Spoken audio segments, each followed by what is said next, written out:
জুলাই সনদ বাস্তবায়ন নিয়ে সরকার কেন এত তালবাহানা করছে এটা আমার মাথায় একদমই আসছে না।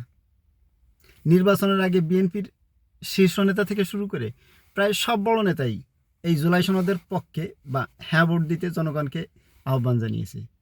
তাদের পিছনে যাই থাকুক বা তাদের মনে যাই থাকুক, সামনাসামনি তারা সব সময় এই হ্যাঁ ভোটের পক্ষে ভোট দেওয়ার জন্য জনগণকে বলেছে। এই মুহূর্তে যদি তারা বাস্তবে এটা নিয়ে তালবাহানা করে, এক্ষেত্রে জনগণের তাদের প্রতি যে আস্থা আছে সেটা নষ্ট হয়ে যাবে একেবারে। সরকার দায়িত্ব নেওয়ার শুরুতেই যদি এমন করে, তখন এটা আদৌ ভালো দেখায় না। আর বিরোধী দলও তখন আন্দোলনের সুযোগ পেয়ে যাবে। বিশেষ করে এনসিপির জন্য এটা একটা বড় ইস্যু। আমার মনে হয় সরকারের এই মুহূর্তে এই ধরনের ঝামেলায় জড়িয়ে জনগণের আস্থা নষ্ট করার কোনো মানে নেই। এমনিতেই সারা পৃথিবী ইরান যুদ্ধের কারণে অনেক সমস্যায় রয়েছে, আর সবচেয়ে বড় সমস্যাগ্রস্ত দেশগুলোর মধ্যে বাংলাদেশ একটি এই মুহূর্তে। সুতরাং এই মুহূর্তে দেশটাকে অস্থিতিশীল করা মানে নিজেদের বিপদ নিজেরাই ডেকে আনা।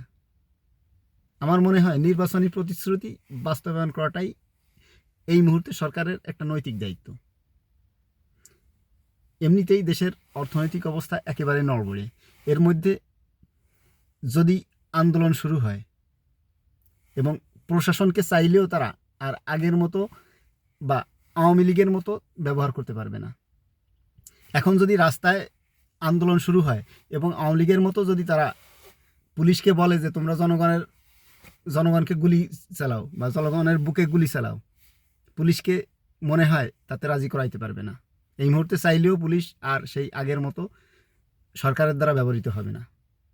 ফলে আন্দোলন থামানো কিন্তু খুব কঠিন অবস্থায় হবে, বা বরং সরকার নিজেরাই বিপদে পড়বে। আমার মনে হয় কোনো তালবাহানা বা এই ঝামেলা তৈরি নিজেদের ঝামেলা ডেকে না এনে দ্রুতই বাস্তবায়ন করাটাই, এটা হচ্ছে আমার নিজের মতামত। আমি সরকারের বিপক্ষেও যাচ্ছি না বা পক্ষে না, এটা হচ্ছে আমার একেবারেই একান্তই নিরপেক্ষ মতামত। এরপরে যদি না হয় বা না করে, সেক্ষেত্রে আমরা সামনেই তো কিছুদিনের মধ্যে দেখতে পাবো, আশা করি পরিস্থিতি কোন দিকে যায়। ভালো থাকবেন।